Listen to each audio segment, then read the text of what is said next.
after university, I was like, okay, what I'm gonna do with my life? I was doing all those things for other people, not for myself. Think that I was making an impact in someone's life. Inspiring that Latvian service-based provider can charge such prices.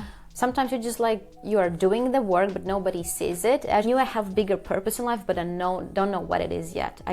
Make it clear about that stereotype that if you're a mom, no, you cannot do business. Other people think, what would, my mom say? What would my parents say? What would my colleagues say? I was literally obsessed. Welcome to my channel. Here I share interviews with inspiring people, stories of my travel adventures, and talk about business and esoterics. Hello everyone, welcome to my channel. My today's guest is Kristine, a podcast guesting expert and strategist. I was inspired by your story, how you ended up doing what you're doing right now. It is podcast guesting, podcast marketing, as well as combining it with being a full-time mom, working with international clients. And also what we talked about, I think there are many interesting things, how you developed it all by yourself, basically. That's why I think your story will be very inspiring to many people. Thank you. I'm so honored to be here, so thank you for having me. Can you maybe start by explaining to people what are you currently doing in your business? Okay, yeah. So hi everyone. So my name is Kristine, and I am podcast guesting expert and strategist, and also founder of the Podcast Growth Agency. So basically what I do in my business, I help my clients basically leverage the power of podcast, meaning you don't have to have your own podcast, but we are leveraging other people's podcasts. So we find audiences that is aligned with their target audience, and we develop speaking topics that would solve their problems. And in that way we can leverage their audience, we can generate quality leads, and it basically grows your visibility, grows your credibility as an expert, and grows your business essentially. So I absolutely love what I do, and I've been doing that for I think 3 years in summer. It will be 3 years in summer, so a lot of things has changed, and basically I can definitely say that I'm in love with online business space in general. I was just amazed by it, and I just love that I'm able to work with incredible businesswomen all over the world and really help them and serve them and be a part of their mission. So yeah, absolutely love what I do. That was a great pitch. Thank you. Okay. So let's go back to the start. Yeah. What was your background and how did you start doing it 3 years ago? Yeah. What was your motivation, and then how it developed to the level where it is now? I think the beginnings was even further than that. It was, I think, 2018, 2019, when I was just realizing, okay, I'm not really fulfilled in my job or even the career path I chose for myself. I mentioned that before to you, but during that time when I was in high school and I was choosing university, everybody was saying, okay, you have to be an engineer, you have to be in exact science or marketing and business. Okay, you can study it, but that's not really a thing.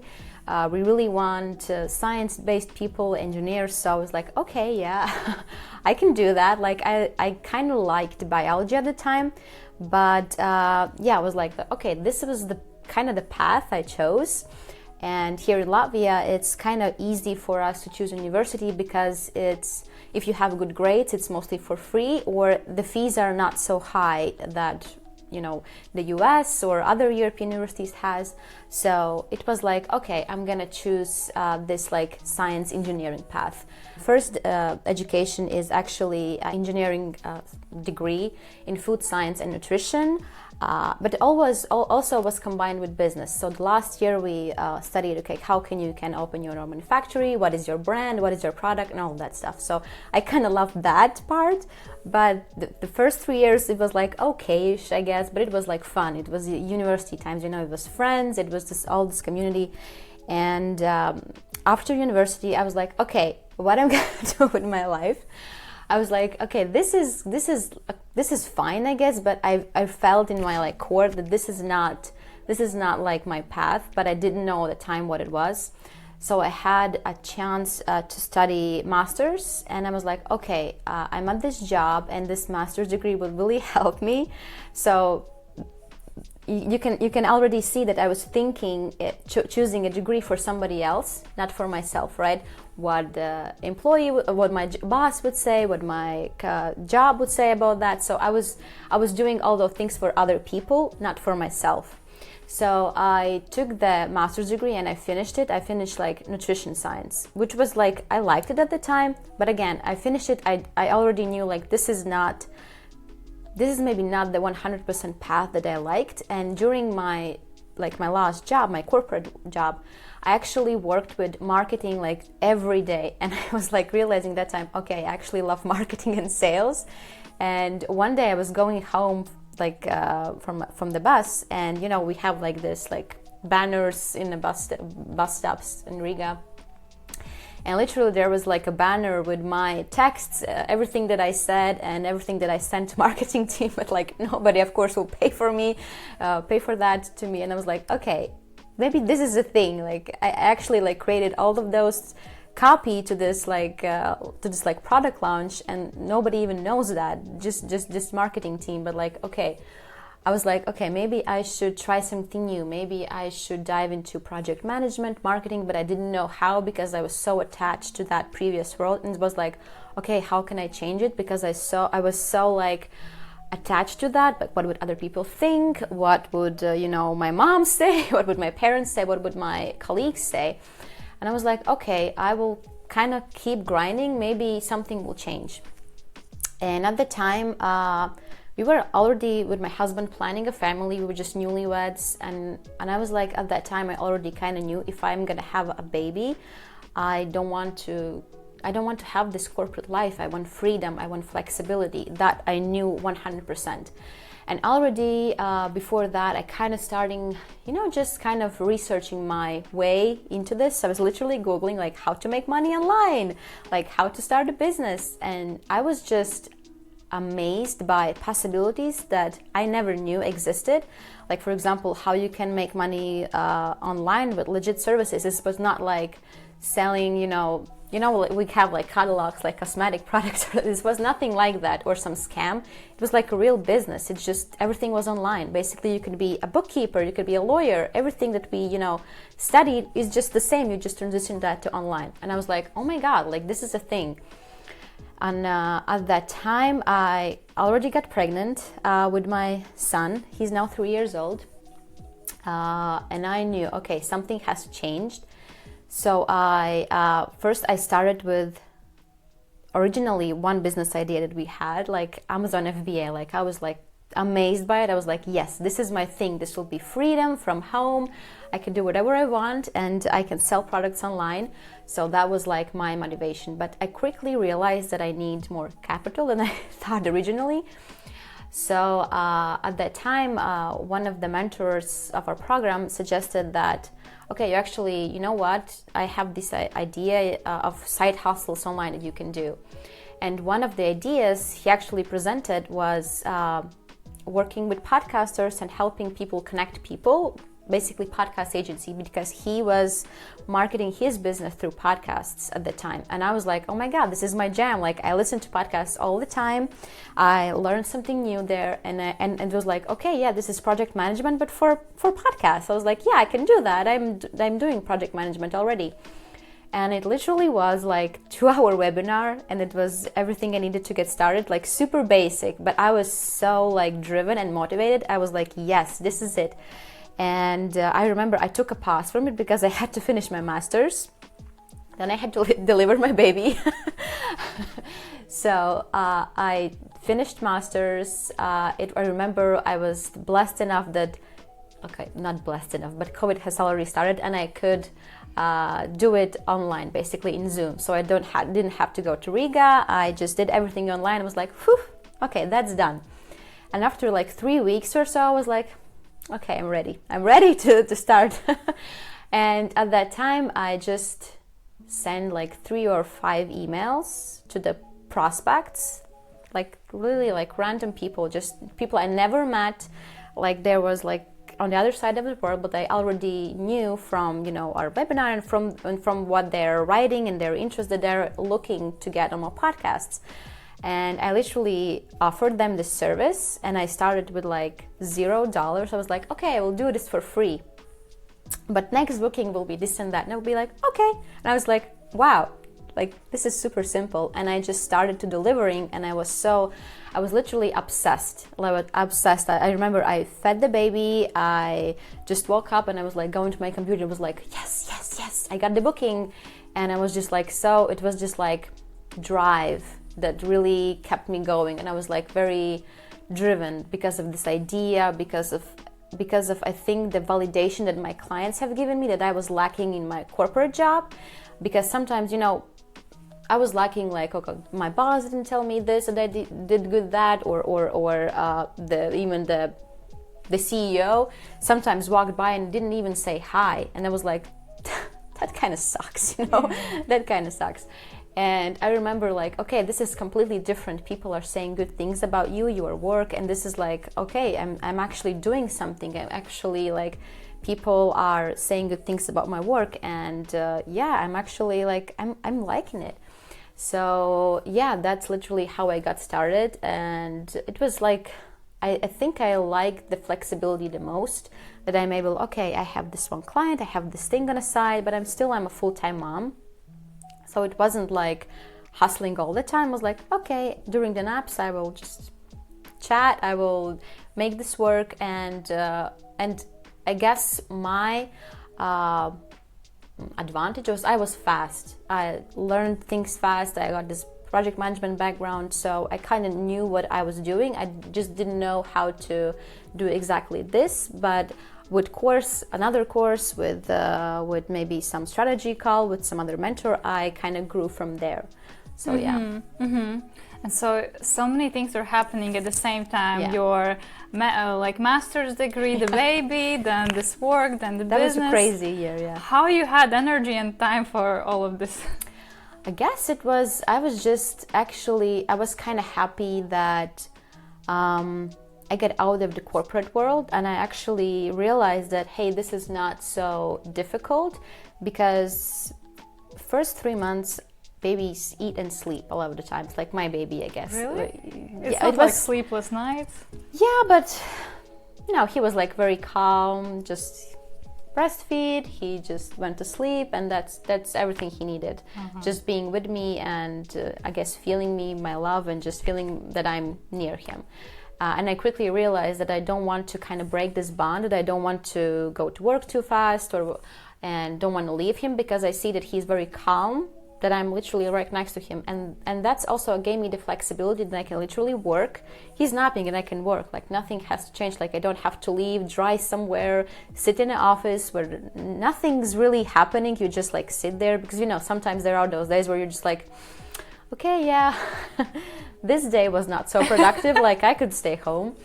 But I guess I really was in love with the flexibility and the thing that I was making an impact in someone's life. Like I was really lacking that in my corporate world, because sometimes there was like projects which we work for months and they never seen daylight, or something changed the last minute and everything flopped. So it was like frustrating for me that I, poured all of this time and energy into this project and it never launched even. So now I get to decide who I'm going to work with, how much time I'm going to put into this thing. And also I got the direct feedback, like direct feedback from my clients. That was like drive for me. I was like, yes, something is happening. And I was like doing that like at the beginning for free, like literally, because I was just like just obsessed with this idea.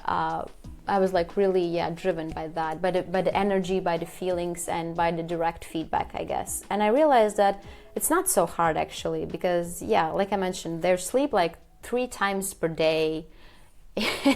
What you're going to do all day, like literally, okay, you can clean, you can cook, of course you have to do all of that, but yeah, I come from a family with like 7 kids, so I can manage. So I'm like one of the eldest, so I got this. So you were experienced. Yeah. Already. So yeah, I got this. Yeah.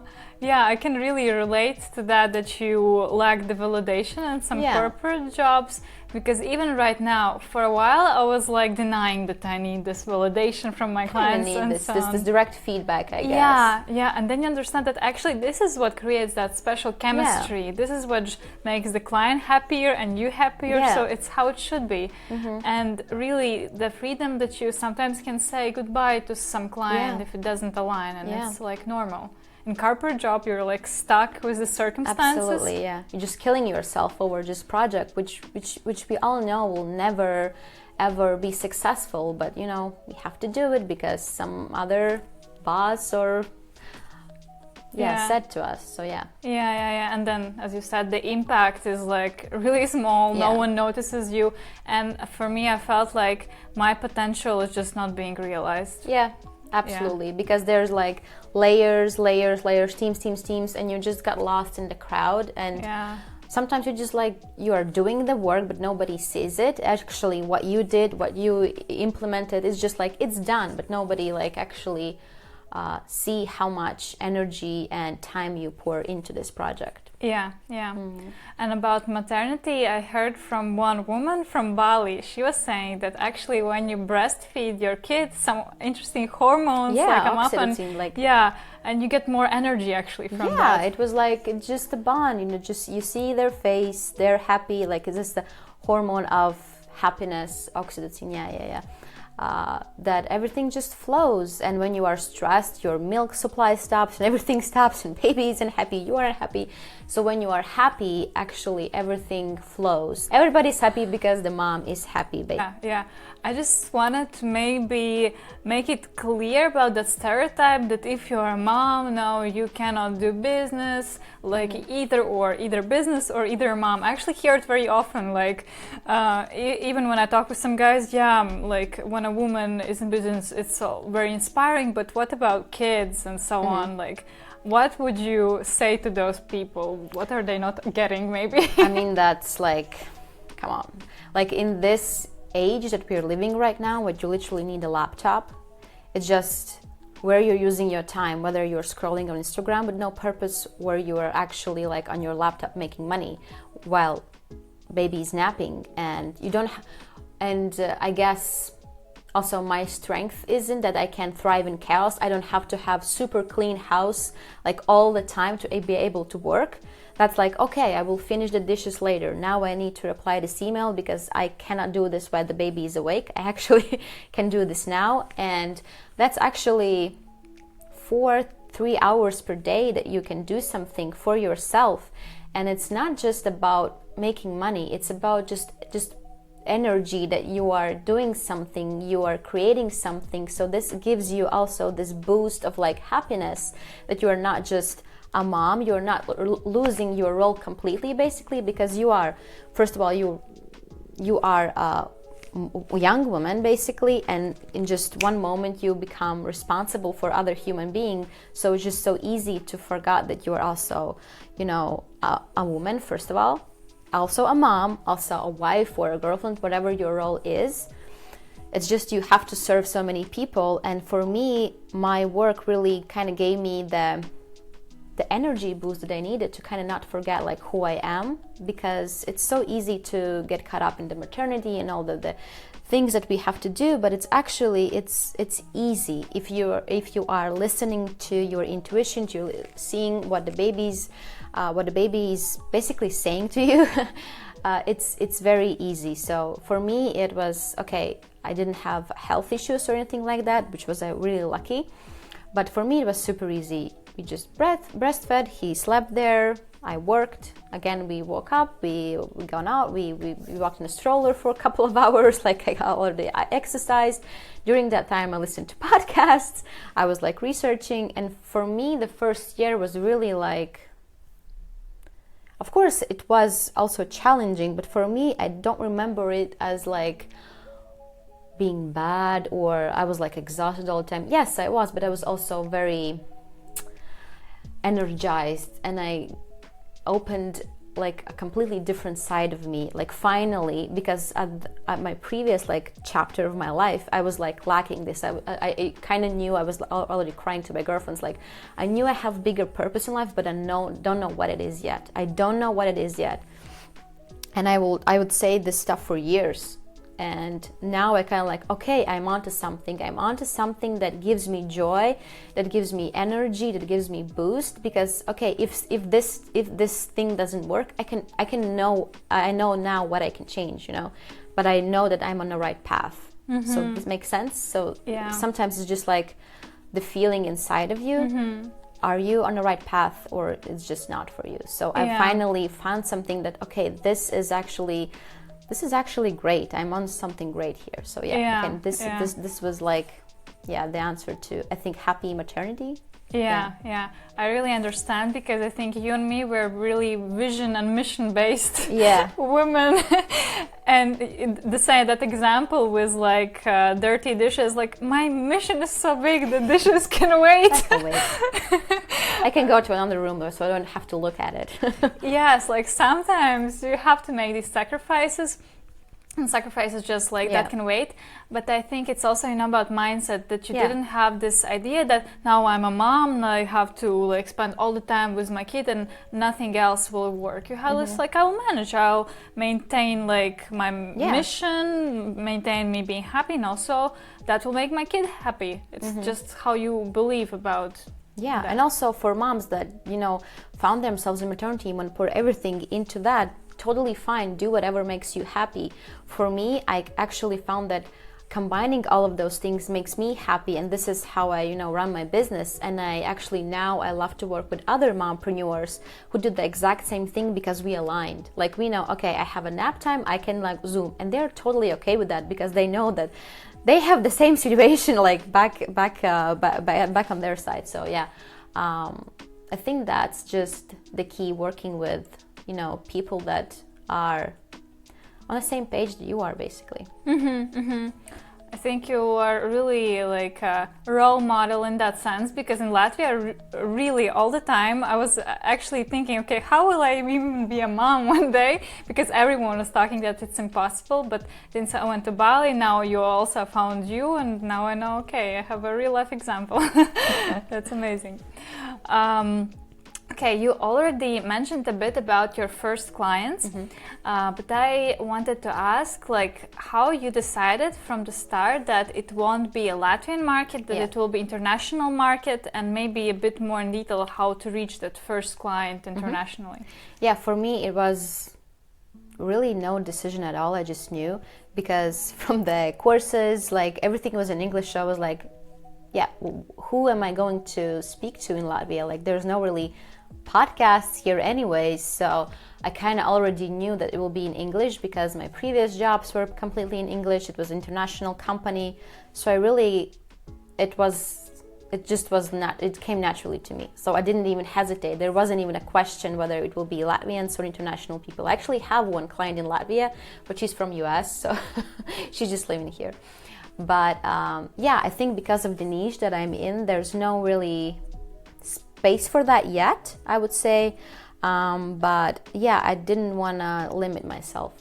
So do you believe that in Latvia this business wouldn't be possible? And if not, like, how can we develop this niche here?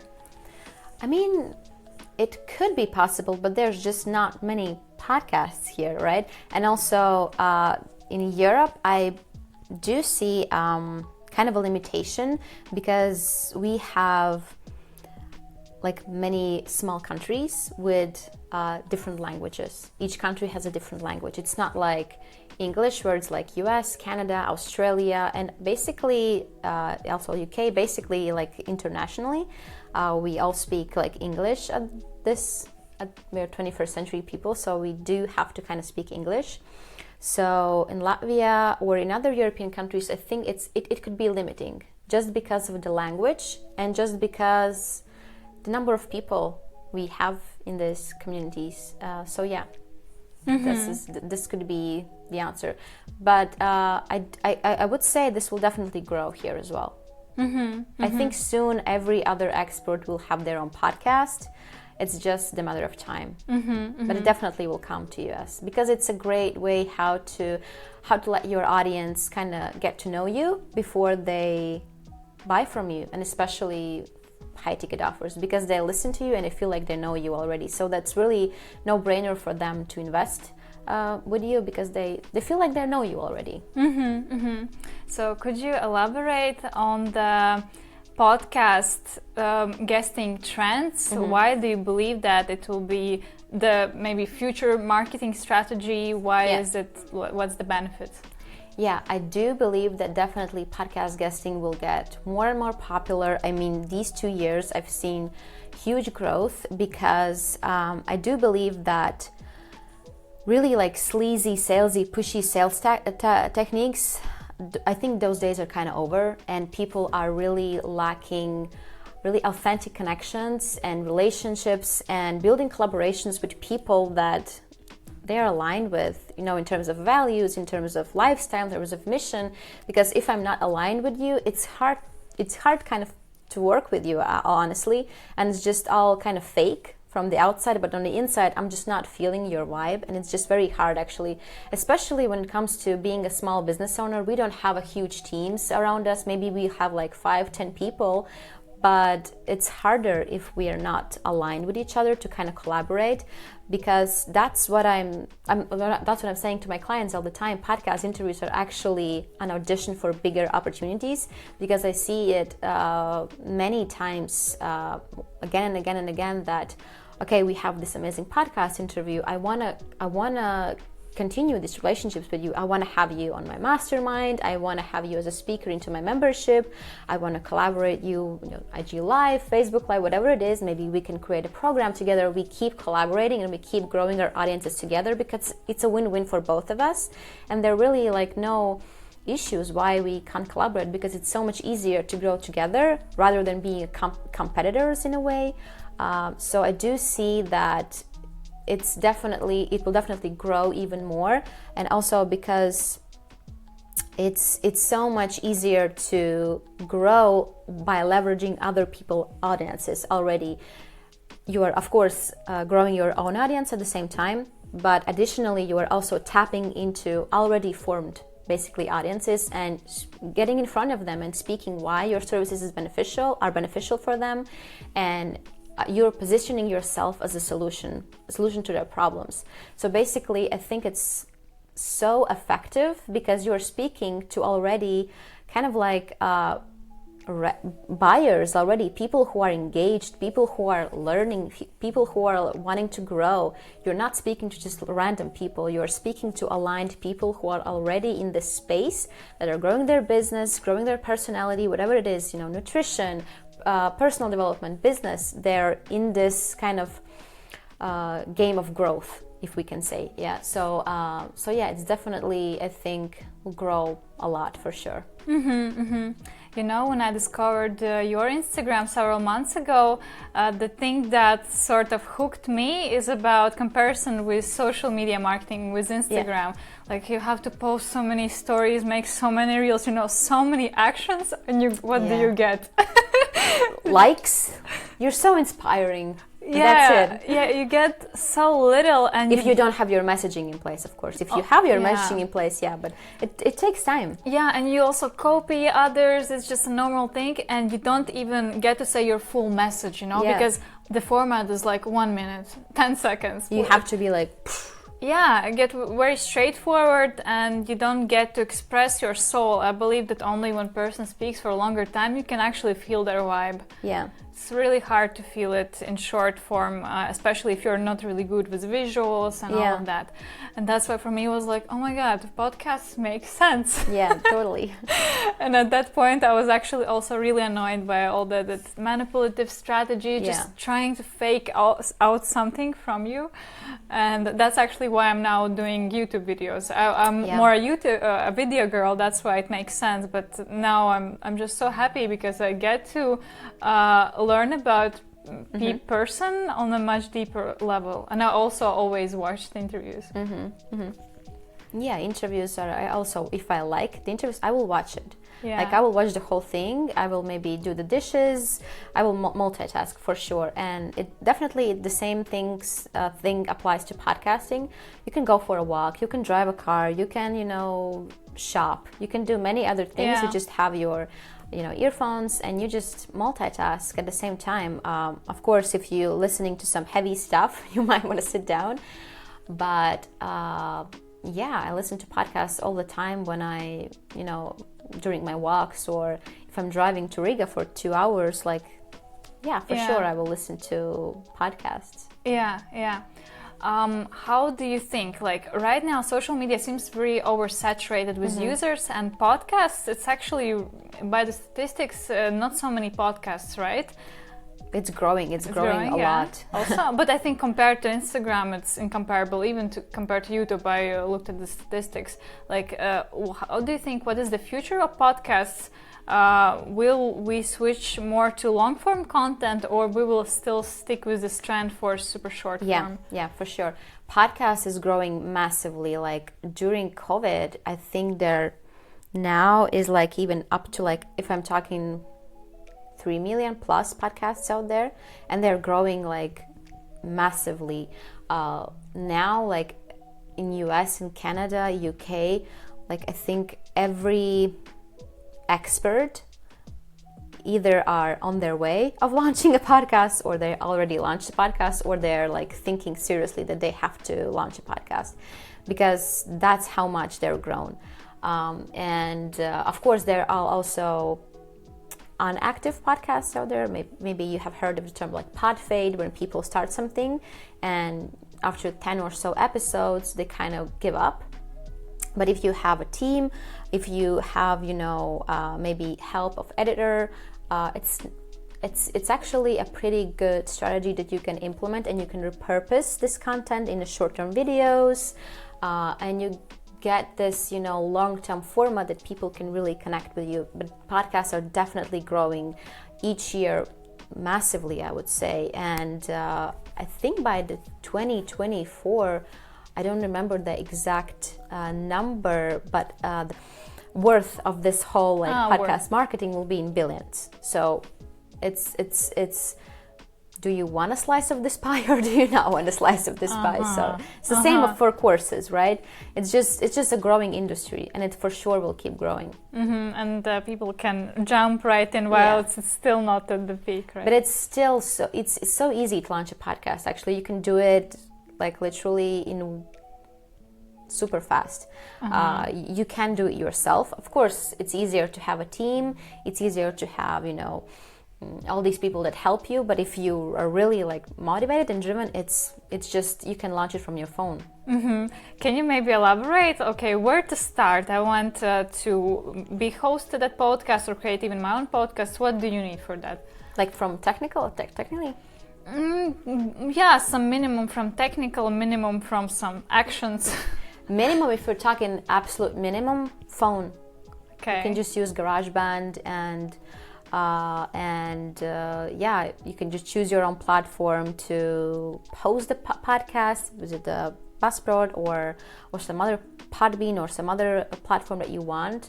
But it's actually like everything is online now. Like literally how to launch a podcast. You can just like Google it and you will have a step-by-step. Like if you're talking bare minimum.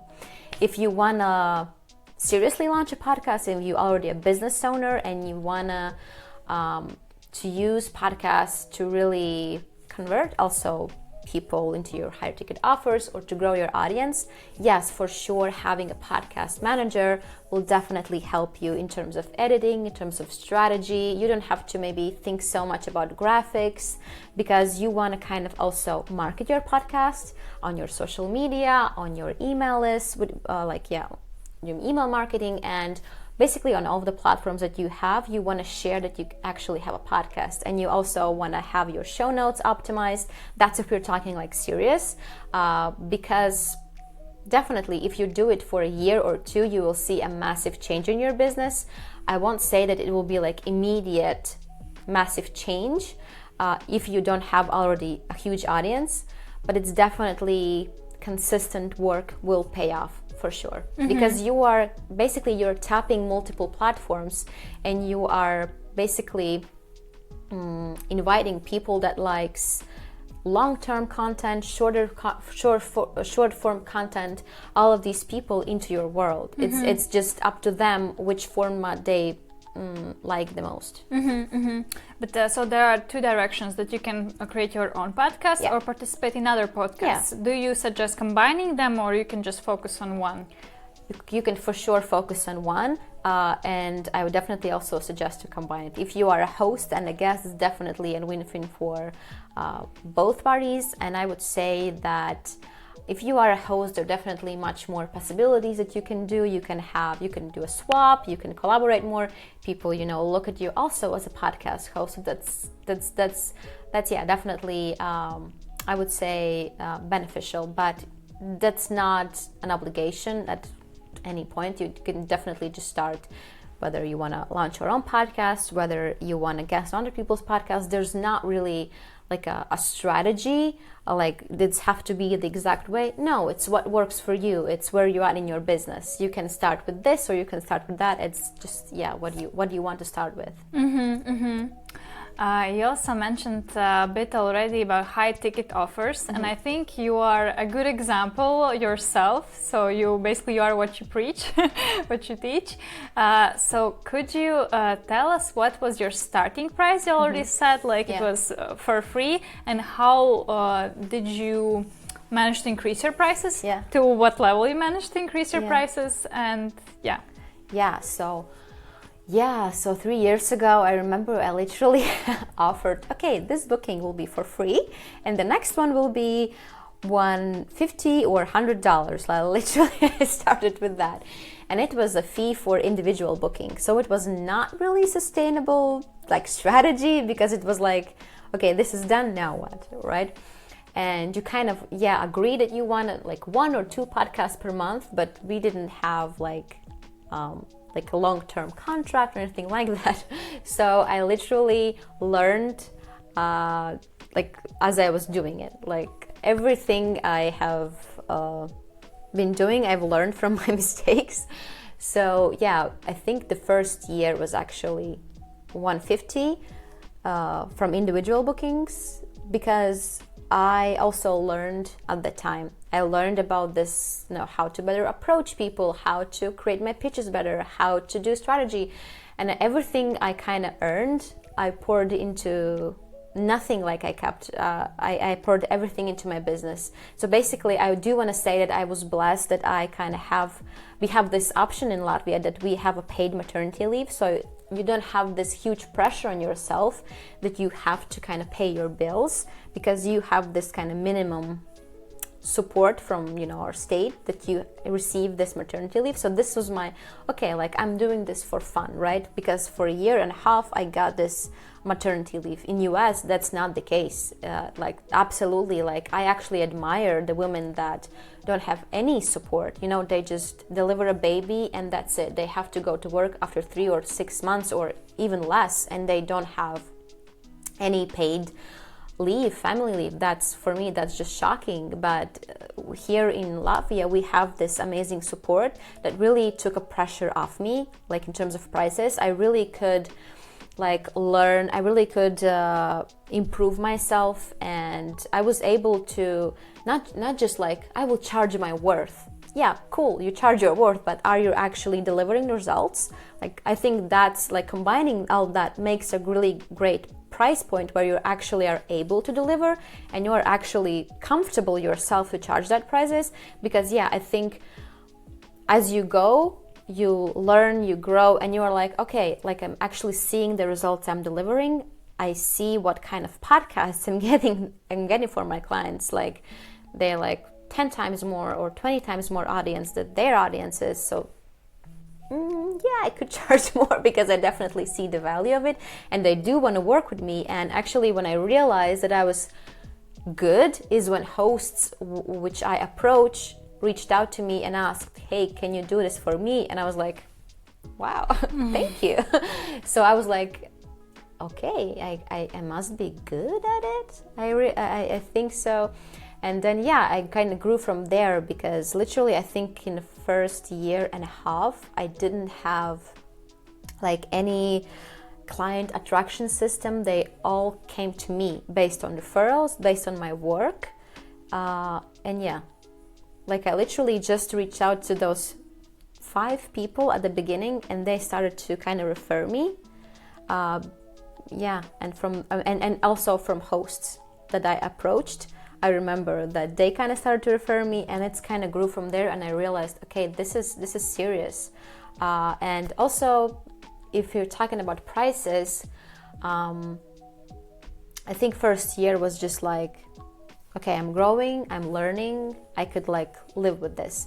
After that, I kind of have to make a decision, okay, if I'm going back to work or I'm not. I made a decision that I will stay, and I had to like really think about, okay, this is not gonna work. So I started to increase my prices. Then there was like at one point $250,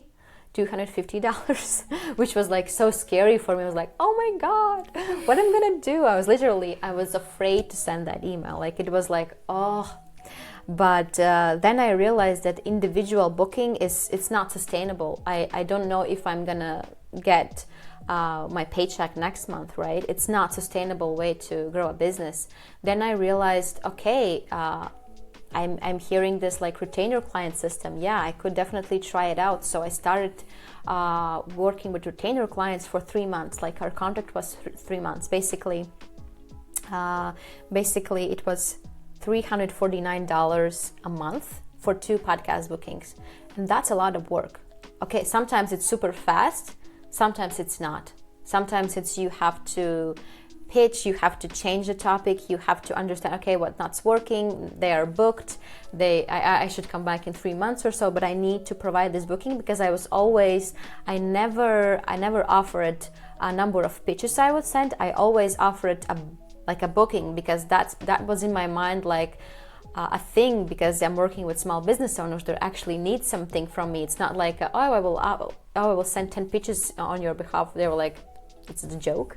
Like where is the guarantee? So now I actually see that there are agencies that are offering a number of pitches that they will send, which is fine. I understand where are they coming from now, because in this kind of a niche, you actually never know exactly how much time you're going to pour into to deliver the results you are promising to your clients. So that's kind of like maybe a little downbreaker to this niche, because you actually never know the exact number of pitches you're going to send or number of hours you're going to put into this. But yeah, that's then there was like $349, 3 months. Then I realized that the 3 months, it's not enough time for them to see like the actual results, just because it's the nature of this industry. You record an interview, then you wait, then it's released, and maybe we are ending our 3 months contract and the interview will kind of start to come out. Sometimes it's faster, sometimes it's months from the time we actually recorded it. So I realized, okay, this is not working. And also I realized that I need an onboarding month. Because I need a longer strategy session with them. I need also for them to be more serious, that this is serious actually, that I need this kind of collaborative process for them at the beginning. I need to collect, call to action from them, like what are the links, what we are actually like driving people, where headshots. I have to prepare all the templates, all the outreach assets. So I understood, okay, I need an onboarding month for this. If I'm working with multiple clients, I need time to prepare everything. So after that, I can just work. Because at the beginning, I was working with like 1, 2, 3 clients. I could do this at the same time. But as I grew and I understood that I need more people, I needed to have something in place for them to give. So yeah, I understood that I needed an onboarding month. So then we had like 4-month contract, right? Onboarding month and 3 months. And I realized, okay, this is, again, not enough time for them to see the results. And then I transitioned into 6 months model, and now it's 7 months model, 6 months active outreach, and 1 is onboarding, which is like 7-month long contract. for 12 bookings. We can also do 8. So there's like a fixed number of bookings I will provide for them. Typically, I tend to offer like 2 monthly bookings just because it's realistic from my side to able to deliver this kind of results for them. I also was delivering more, but I realized that I don't want to be chained to my desk 24/7 because that's like a lot of work that you have to provide. I was doing like a lot of stuff. I was doing customized packages before that. At one point, I think I was doing 10 bookings per month for one client. Oh my God, that was a learning lesson. Oh, I also was doing before monthly packages. I realized that before that, I had 10 bookings for 1,499. It was like 1,500 basically. That was like, oh my God, that's a 4-figure number. Wow. But that's like 10 bookings. And I realized that I need to deliver this in 3 or 4 months. And it's actually nothing when you kind of split it. Yeah. I was like, what did I just do? Like, why I agreed to this? And this was like, okay, that's not gonna roll. And everything that I did was learning from my mistakes, like what's actually relevant to the time I'm putting in. And also, at that point, I was still pouring everything into my business. Like mostly everything, all that I made, I put into tools, more platforms to improve my client experience, into my own courses, coaching programs. At one time, I was also like learning how to be a podcast manager. At one time, I was like thinking of helping launching other people's podcasts, and I did for one client. And I kind of like this niche. I'm still thinking of doing it, but currently I'm doing this guesting part. So yeah, you name it.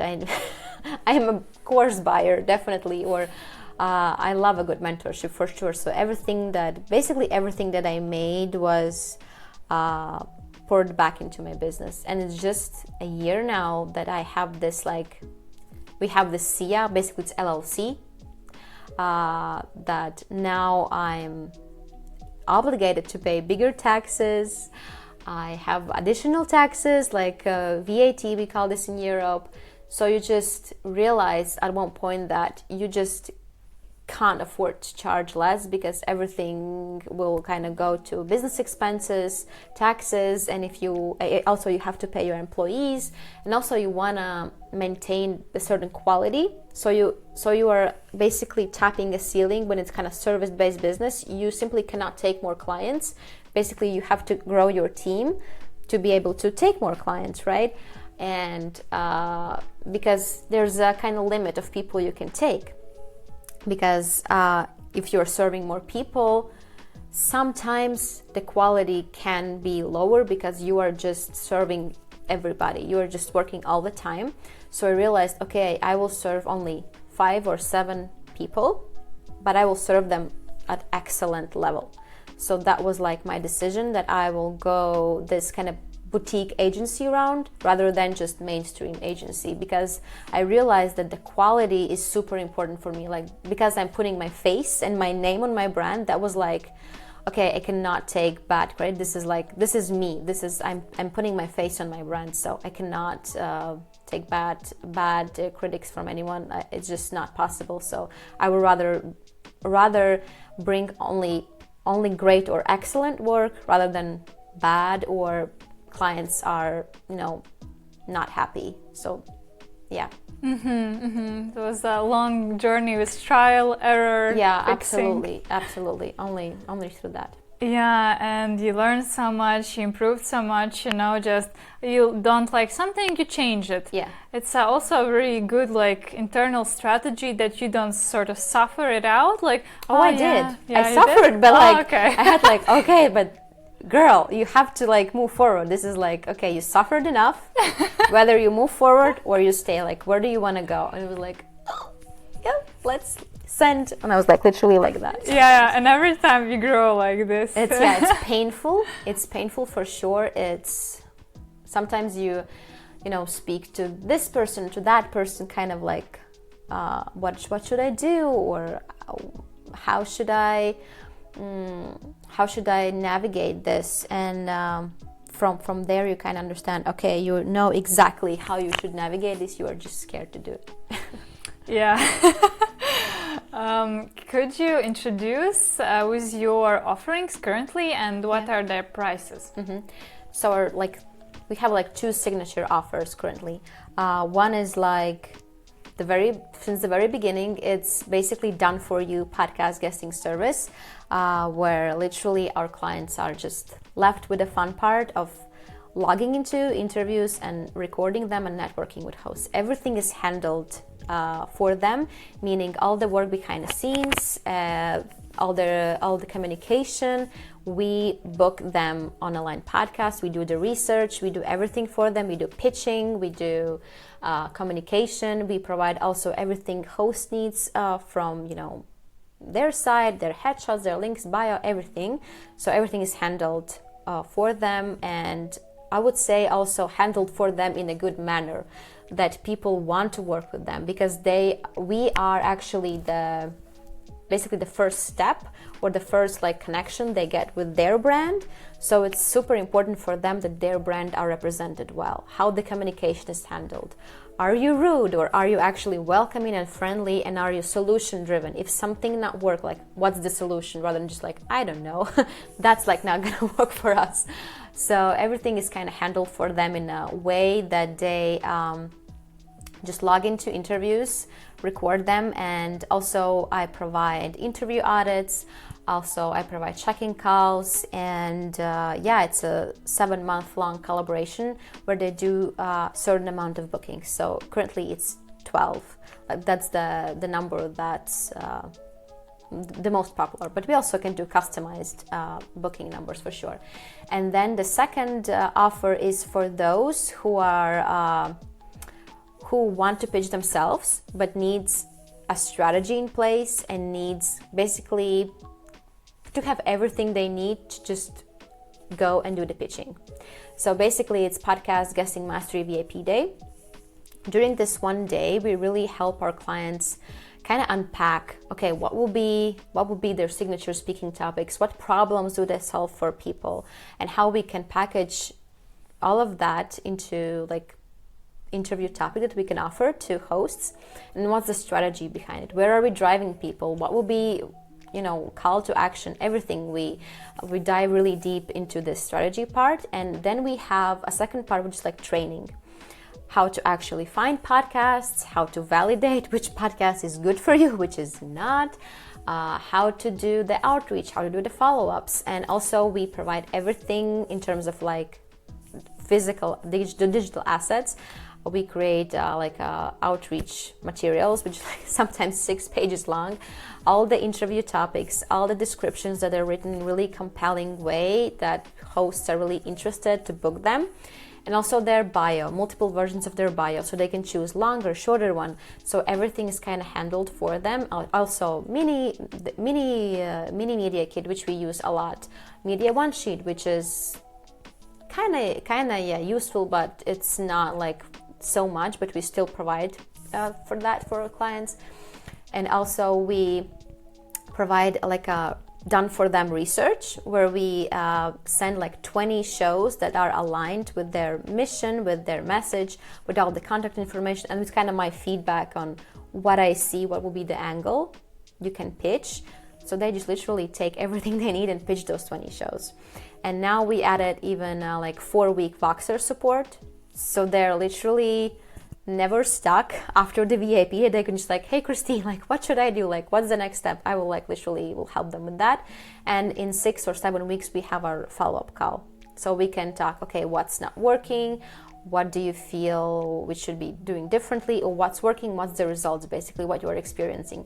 So basically I want them to take massive action rather than, okay, we have this amazing VIP day and now what? So I want them to take action. So yeah, that's our VIP day, where we get really, I would say, massive transformation just one day. For us, it's definitely a longer amount of time because we are delivering the outreach assets after our VIP day. But for client, it's just one day and they're just waiting for the materials and they're ready to go. Mm-hmm. And everything is recorded. The whole VIP day, they have their own kind of a folder, client folder. And also we do a training how to be a great guest, how to leverage each interview you get. So they are not just, okay, they're booking podcasts, but how to actually leverage your interviews, basically. So yeah, everything is basically handled for them in a way that will guarantee their success. What is the price for VIP day? Yeah, currently now the price is $2,000, because starting from this year, it was VAT now included, because in Europe we have a VAT here. It's additional tax. And for done for your services, it's like monthly retainer fee. It's $1,200, so $1,200, monthly. Wow, really nice. I think it's inspiring that Latvian service-based provider can charge such prices. Obviously working with international clients, but still, like, it's a level you achieved yourself. That's really nice. Yeah, that just, I think with time you understand that as a business owner you have to realize, okay, am I a freelancer or am I a business owner, because you have to pay salary, you have to pay taxes. If it's a serious business, you have to have business expenses. And also you understand that, okay, I'm not serving everybody, I'm serving my audience, I'm serving a targeted people that know the value of this, that will absolutely understand what this will do for their business, and also the quality of the work they're buying, rather just like, okay, we will kind of handle your communication, but in what way? So for me, it's really important to maintain a certain quality that they're getting, because basically my business has grown mostly on referrals. So that's what I really love, that it's kind of other people are validating the quality of my services, and that is, I think, the best kind of marketing you can get, because you realize that, hey, you're actually doing something good here, and you are just not validating yourself, which is also important, but actually other people are saying, hey, this is a great agency, you should work with them. And this is like this warms my heart, that if someone's refer me, if someone says I'm they're really happy with our services, like this really, for me as a business owner, this is like, oh yes, thank you so much, like this was so nice. So yeah. Could you share your future vision for your business? I'm even more particularly interested, are you planning to grow your team, or are you planning to just become even more boutique agency? To which direction do you plan to grow? Definitely launch my course. I've been putting that for some months, So launch my course for sure. I already have, models in my head, something filmed already. I just need to put it together and basically start talking about this, because I've been putting that on hold for quite some time. So that's definitely one of the things I want to do. Also launch some additional services, like just a strategy session call for people who need the certain types of services, but maybe not the whole shabam, but just like, okay, I need this or I need that. Definitely grow my digital product suite, because I realize that I'm all about entrepreneurship. For me is all about freedom. It's not just about money you make. Of course, that's important, but for me, it's just about freedom, being able to travel, being flexible, work when I want, take time off. So that's super important for me, for sure. And I do want to grow my team, but at a certain level where we're still a boutique agency, for sure, where I definitely can speak to my whole team every week. We are a solid team, we are friendly, we are, we have this core.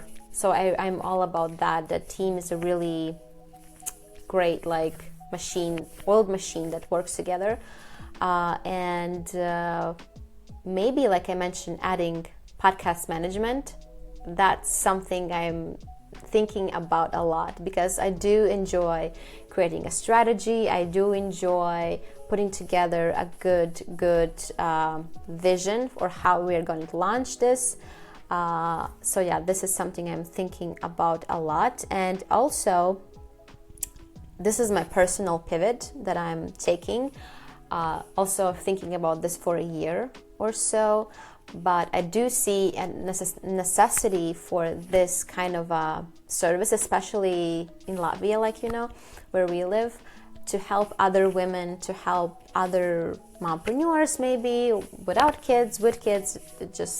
It's whatever it is for you, is to help basically launch your own service-based business, freelance business, side hustle, whatever it is, additional income with service-based businesses, because I do realize that potential is so huge. Like, you know, people need online service providers like ASAP. Like, okay, you're studying in university, that's great, you know, that's great if you want to be a lawyer, but you actually can make money online. You don't have to be like a kind of traditional lawyer or traditional, you know, nutrition coach. You can be you can do this online. You can be a service provider, you could be a project management online, and you can work with, you know, clients you love, you choose for yourself. You are not limited. So this is something very dear to my heart that I'm planning to do pretty soon. I already kind of have a beta group, so I'm super excited for that. So yeah, this is the direction I'm taking. Yeah. This really sounds like another part of your mission. Yeah, this is like something I've been thinking about for a long time, and people just have been asking me, and I realized that they're literally asking me to help with that. So I just need to step up and say, okay, I can help you with that. Amazing.